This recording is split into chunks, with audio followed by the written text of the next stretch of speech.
Welcome to Module 37, Defending Corners, 11v11.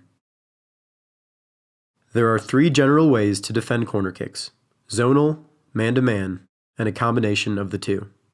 This module will focus on the most common type, which is a combination of the two.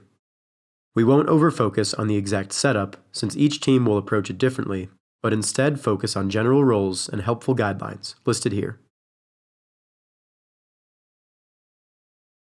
As you can see, you will have a few players man-marking around the top of the box, or wherever the opposing runners line up.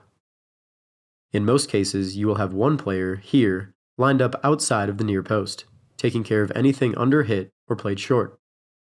You will then have a player or two around the top of the 6-yard box, as corners are most often played into that area.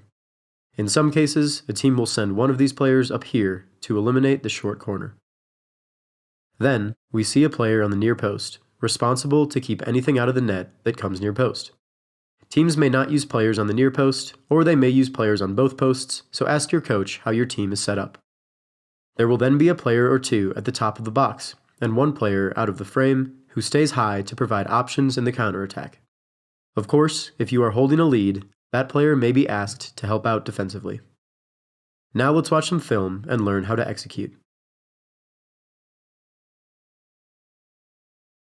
This scenario will highlight 3 points of defending a corner: urgency, communication, and avoiding a central clearance.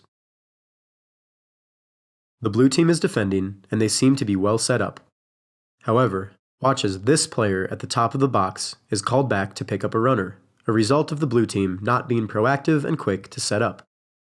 And, as we can see, the player at the top of the box is left wide open.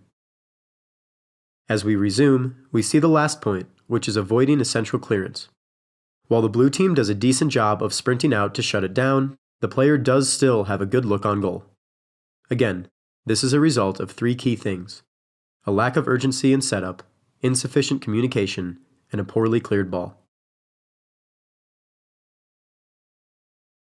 In the second example, we will see the importance of remaining goal side of your mark and the importance of staying dialed in when the ball is overhit. The corner is being taken from this side.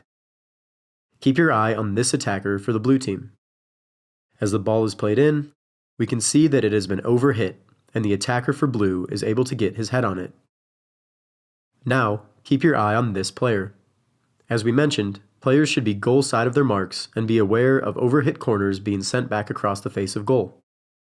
The player is not goal side, and as we resume, we can see that by switching off for a fraction of a second, the attacker for blue is able to get a few yards of separation and has an open goal. Again, this is the result of not being goal side and a lack of awareness of an overhit ball being sent back across.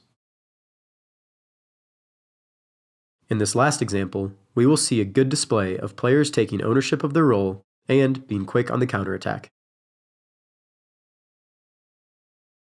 As the blue team takes the corner, we see this player, who is zonally marking the top of the 6-yard box, taking ownership of his zone and going up to get the ball.